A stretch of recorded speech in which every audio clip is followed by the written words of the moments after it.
Welcome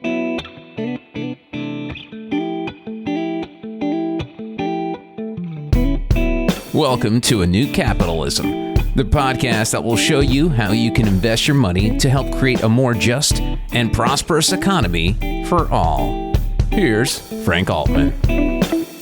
I'm back with Amit Bouri, the CEO and co-founder of the Global Impact Investing Network. We've been discussing how impact investing, investments made with the intent to generate positive social and environmental impact alongside of financial returns, can be a powerful force to tackle major issues like climate change, inequality, affordable housing, and more. So Amit, as you know, I advocate for governments and foundations to play a role in de-risking investments, particularly in new or emerging industries or companies that investors view as risky. How is the GIIN seeing foundations and others help de-risk investments so that institutions who otherwise wouldn't invest in certain opportunities are able to do so? In impact investing, we see a whole kind of host of solutions all over the world that need to raise capital. And many of them could be very attractive to investors. But one of the things that is really key about most investors, not all, some are actively seeking out new and creative and innovative and potentially risky opportunities. But the vast majority of investors are looking for the tried and true. Things that they know how to work, that they've been investing in for some time, are well established. And so the challenge that we have is if we're going to change the way that the capital flows, and we're going to try to change the way the capital flows to communities that have been underserved by our financial markets, it's important that we actually help steer that capital in directions that can really drive the positive impact for communities. And that's where I think this issue of risk is really key, because there's the real risk that are posed by some of these investments, and then there's the perceived risk of something that you're unfamiliar with. And where governments and foundations can play a really important role is in helping to reduce the risk of those things that feel unfamiliar. So investors can build the comfort and the competency and the history of investing in those new opportunities, which may actually be quite attractive and may not be as risky as they think they are. It's just that they historically, they don't have experience in those areas. And so a couple things I really want to highlight on this point, because I think it is really critical for changing the way that our that investment markets work. It is really important that we actually just start to support different business models and also to put capital to work in communities that have been left behind by our economic system. If we want an equitable, just, and regenerative society, this is going to be a critical need. What I'd like to see governments and foundations embracing more are the tools by which they can kind of create the pathways for investors to put capital into some of these opportunities and to build what we would call a track record and the experience in those areas. And I think there's a tremendous opportunity for governments using incentives, whether it's tax incentives or other types of policies that can help reduce the risk of these opportunities and get the flywheel of progress going in communities that are starved for capital, and with capital can generate more economic opportunity that can start to lift people out of poverty and into a very kind of stable and sustainable place in society. Do you have any examples of the business models that are being championed or changed as a result of impact investors? I think there are countless examples. Well, I'll just highlight a few, and I'll draw on some from all over the world just to really underscore the types of things that we're talking about here. There are companies that are developing household solar products for houses that are in rural areas. Now, these are houses that may not be connected to the grid. Some of these occur in the United States, but some of them are in places like Kenya and in India. But in doing so, what these investors and these companies are doing is actually establishing a way in which people can subscribe to these solar panels. They may not have the money to actually buy them and install them themselves, but they can rent a kit that provides them almost utility-like services where you pay like a monthly bill, but it gives them clean energy that is independent of any kind of the grid itself. Now, what are the benefits of this? For many of them, it'll shift them from more polluting sources of energy. They may be burning things for heat and for light, et cetera, to things that are more sustainable from an environmental standpoint. It may also mean less pollution in their homes, so better health outcomes.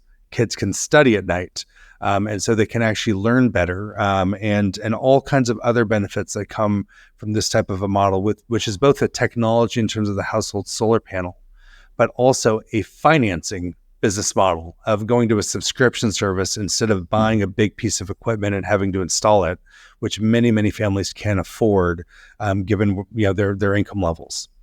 So this is one example of the type of business model that may be of interest to your listeners. Another great example, which is very different, but also uses solar panels, just to highlight the different applications of these technologies, is a company that was based in rural Kenya, working with farmers. One of the big challenges they have there is that they don't have access to refrigeration. So dairy farmers will get milk from the cows, but need to sell it to the market immediately because they can't store it for multiple days. What that means is that they are subject to the daily price, and they have very poor market power. Well, the middleman comes by and says, this is the price I'm offering, and they don't have alternatives. It also means that milk can't travel very far. So there's all kinds of issues related to the livelihoods of those farmers and the health and nutrition of local communities. Now, this company had actually developed a solar panel connected to refrigeration. So it would actually power rural-based refrigerated storage that would actually allow the farmers to store their goods, and they could actually get some market power and demand better prices because they could always wait a little bit more than they were able to do so before. I had an opportunity to meet one of the farmers, and I asked, when asked, what does this provide in terms of benefit to you and your family? The first thing she said was peace of mind. It gives you the peace of mind that we're going to be okay, because instead of having this fluctuation based on the daily prices of milk, in her case, they could smooth out their income, have more predictability. She could get her kids into school. She could plan for the future.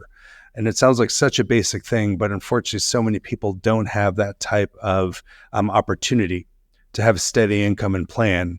And this is just another example of a business model, far away in another part of the world, but has a tremendous impact on the livelihoods of ordinary people. They're great examples, and you bring to mind as something that I'm involved in. I'm on the board of a company in Nigeria called Babangona Farmer Services, and it's really a technology-driven company that is providing high-quality inputs, seeds, and others, and a market for maize in northern Nigeria right now, with visions of really being able to take this model throughout Africa. The opportunity is really to develop livelihoods for a generation that is coming into the workforce in Africa in millions and millions of people a year, where there are not a lot of jobs, but there is farming. These are smallholder farmers. They're doubling their output. Babangona has thousands, I want to say as many as 100,000 farmers using a cooperative model. And it has been a very successful organization. And there's an opportunity, I think, for institutions to be looking at organizations like that as equity investors as well as debt investors. So another example, just to add to the ones that you gave, that I think is very powerful on an international perspective. Can we turn a little bit to the last kind of part of the GIIN's principles, and that is measurable, and how does an investor or an organization like the GIIN measure the outcomes of the investments they're making? Because I know in many cases people talk about outputs, the number of things done, but the outcomes are the impact that is desired. So talk a little bit about how that's being done and being refined. Well, measurement is really critical to investing in general, and impact measurement is very critical to impact investors. Investors love data. They want to know how things perform. They want to see results. They want quantifiable results, and this is the way in which the capital markets operate. Looking at financial results and financial performance. When we think about impact investing, we're thinking about performance across multiple dimensions. When you have the financial performance as well as the impact performance. And we think it's really critical that investors are, just as they would take financial performance to understand if they're doing a good job, that they look at impact performance and make sure that they don't have just good intentions and high hopes, but they're actually delivering real results for people on the planet. We've developed a system called IRIS Plus, which is a public good. It's freely available. It's IRIS with the plus sign, and it's available on our website. has over 40,000 users around the world. And again, it's free to use, but it's a resource that will help investors understand if they start with a goal, like their goal is to advance racial equity or to invest in clean energy access or affordable housing. It will help investors and companies and anyone who uses it identify the standard indicators they can use, but also the strategies by which they can help achieve progress on those indicators. One of the things I think is important to note that is embedded in your question is that we can understand like the many outputs, the indicators of what's delivered. Are people getting access to financial services? Are people getting homes? Are we actually producing more sustainable crops? And those indicators are really important. But ultimately, we are trying to understand the actual outcomes. Housing is really key, but ultimately we want well-being. And we want people to be healthy and well. And similarly, we want people to get access to loans, particularly communities that don't actually get access to investments and loans very easily. But ultimately, we want to have thriving communities and businesses that create quality jobs and lift people's socioeconomic status. And that's when we talk about outcomes, what those ultimate goals really are. I think as we are always continuing to learn and develop new tools about how we can connect the inputs of capital into a company to those long-term outcomes. And it's some work that we have underway at the GIIN on an ongoing basis, and many people in our network do as well. We don't have all the answers on that part, but I think it's if we had all the answers, I think we would have all these problems solved because we would know exactly what drives the right outcomes. But what I think is so important is that we're always working on improving this area. And that's one of the reasons why the GIIN is a network and not just an institute. And institutes are great and they're important, but the reason why we're a network is that we host a community of investors who are all committed to peer learning, to sharing ideas, insights, and experiences that will help our entire market deliver better results for people on the planet. The GIIN sees our role as providing key tools and resources to help them be more effective at doing so. So Iris Plus, which I just spoke about, the impact principles, which you asked me about earlier, are another resource that's available. We're also just now in the last year started offering trainings on how investors can transform their portfolios and be more effective at designing portfolios to deliver impact. And you'll continue to see more things from the GIIN along these lines of helping to provide the resources, tools, and guidance to help investors be more effective at achieving those outcomes. But we have plenty of work to do, and I think that's why we're so grateful to have a community of partners and members who are part of this this leadership agenda with us. So the conundrum in measuring outcomes oftentimes is time. The outputs, they're immediate. You can measure how many units of housing were built and so forth, but the outcome of that, the stability of a family and a home, and what that means for education of their children, all that is over time. And so that seems to be always a challenge. And I'm wondering if anyone is trying to address that sort of longitudinal measurement. Is that being done in academia? How does that long-term measurement come into play in terms of impact? Yeah, absolutely. I think I would highlight two critical issues, time being one of them, and also the dynamism of systems. And I'll come back to that second one. But in terms of time, one of the things that we benefit from is that there are amazing researchers at universities and research institutes and others that are trying to better understand the long-term impacts and outcomes of all different types of interventions and things like health and housing and food and so on. We try to bring some of that thinking and some of that evidence, into the resources we provide to investors. So in Iris Plus, we actually have a lot of the evidence that helps investors understand which strategies are backed up by evidence to help to deliver kind of the outcomes that they seek. Now, this is also always evolving. People are learning more and doing more research and figuring out better and new ways of delivering these results. But I think that connection to evidence and to research is really critical for impact investors to have in mind. And we hope to be a conduit of some of that great thinking from organizations around the world to the investors themselves. I do also want to highlight that second point that I mentioned is around the interaction of different parts of the system, because that's also a key thing that's very difficult for an individual investor to focus on. You gave this wonderful example in agriculture. And to have a thriving agricultural ecosystem, you need farms that produce great crops in a sustainable way, and hopefully they pay their workers well, so they can have a living wage, and they do so in an environmentally sustainable way. But we know that there's all kinds of other things that go into the effectiveness and success of a farm. It could be everything from crop insurance that's provided to help manage risks of the ups and downs of agriculture. It's all the inputs, whether it's fertilizer, seeds, access to water, et cetera. There's various types of financing, whether it's trade financing and others. And of course, we need to get those things to market. I mentioned the refrigeration example, but there's other things. Now, to look at the effectiveness of a single farm at achieving great outcomes, whether it's around improving nutrition in the community or providing economic opportunity for farmers, involves those different pieces of the system to work into some degree of harmony. We're doing a lot of work within our membership around systems practice, how investors can think about the interaction between different parts of a system, and also how different types of investors can fill gaps in the system. So if someone who is investing in insurance, they may be able to help reduce the risk of some of these farms. Similarly, other types of investors may be focus on the buyers of outputs from a farm, whether it's coffee or cocoa or some other type of product. And increasingly what we see and what we're trying to promote at the GIIN is a more systemic view on how to think about driving positive outcomes. So I think about when you're talking about this dynamism, what we went through in the economy, many industries during the COVID period. And the term that I heard from one of our borrowers was the golden screw. For lack of the golden screw, the product could not be delivered.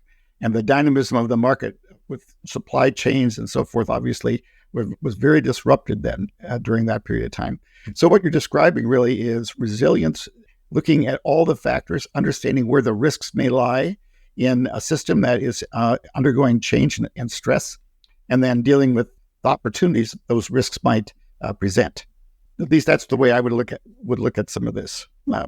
That really resonates. And I think what's really important is to understand kind of where are the various places where investment and when capital can play a positive role at helping a system perform better. And I think that this can seem overwhelming and daunting, but I also hope it can seem very energizing to your listeners, because I think there are now so many ways in which investors have been putting capital to work across a variety of themes. We talked about food and agriculture, we talked about housing, financial inclusion, healthcare, and so many more.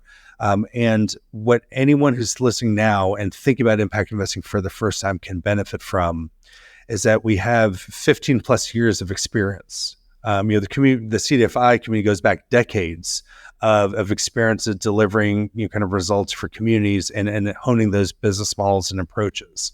And so for someone looking at impact investing right now, I would really encourage them to have a bias towards action, to identify partners that you trust and start getting involved in the market. And I think we've had the benefit of seeing many people over the past 15 years get going for the first time, and also have the energizing experience of seeing the effectiveness of some of their impact investments and seeing it deliver results and make a difference in the lives of people, which in itself is the greatest fuel for future action, because people see the potential that their capital has to provide positive impact for local communities and global issues.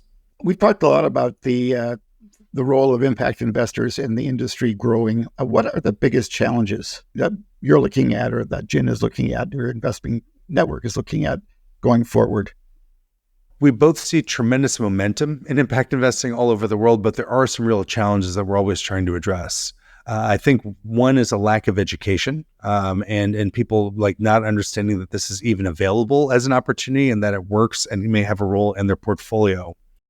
Another issue we have to run into are misperceptions of impact investing. People don't think you can invest in a way that has positive impact. They may not think it has the right types of returns to fit into their portfolio. They may think that this is not something that may fit for them. Fortunately, we have a lot of research and tools that are available, to help people have the data they need to understand that impact investing has track record. It's delivered strong returns for investors. People are pleased with their financial performance and their impact performance, and that many people that may seem like them, similar types of organizations, institutions, or individuals have been active in the market as well. The last area that I'd say a real issue that we're kind of running into are some of the political polarization that we're seeing, which may make people think that impact investing doesn't fit for them. The thing that I really want to underscore is that many, many people care about creating more opportunity for people who don't have enough of it, for creating more fairness in the economy, for helping to protect nature and the environment. And that impact investing and its focus on end results can open up a much wider range of potential allies and impact investors. But it's really important for us to get past the political rhetoric and get focused on the fundamentals and the opportunities that impact investing has to improve the livelihoods of communities. So I know in the U.S., part of the discussion is fiduciary responsibilities or fiduciary laws. And oftentimes, when somebody is talking about wanting to have a particular kind of investment in a fund, oftentimes the answer that comes back is, well, this is subpar investing. If you want to be in a green fund, for example, you're not going to get the same return as you would against another index fund. I disagree with that personally, but I know that that's out there. And so how does this issue of the fiduciary role of investment advisors and others help or hinder the work that the GIIN is trying to advocate? Well, I think I'd first start with some of the misperceptions around what impact investing delivers, and then I want to talk about this, the fiduciary duty and the opportunity there. We do see that, and people are doubtful about returns that impact investing can provide. And I do think it's good and healthy for investors to be skeptical when presented with something new. Many of them have very important obligations to clients and pensioners and retirees that they hold very dearly and take very seriously. The best answer we have is actually looking at the data. And thankfully, we have a lot of data on impact investments performing. We have a lot of data on impact investors, including from large fiduciary investors, being very pleased with their results and actually committing more capital to impact investments over time.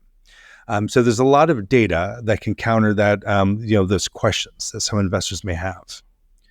Now, when we talk about fiduciary duty and the responsibility of investors, I like to approach this question with thinking about long-term investors and what it takes to be a successful long-term investor now.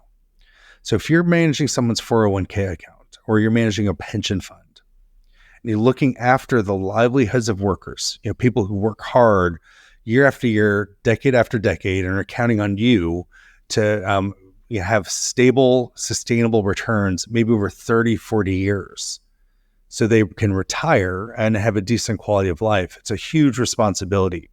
Now, if you're trying to deliver those types of solid returns over a 30, 40-year time horizon, you need the economy to be stable and sustainable. You need the environment and the planet to be sustainable.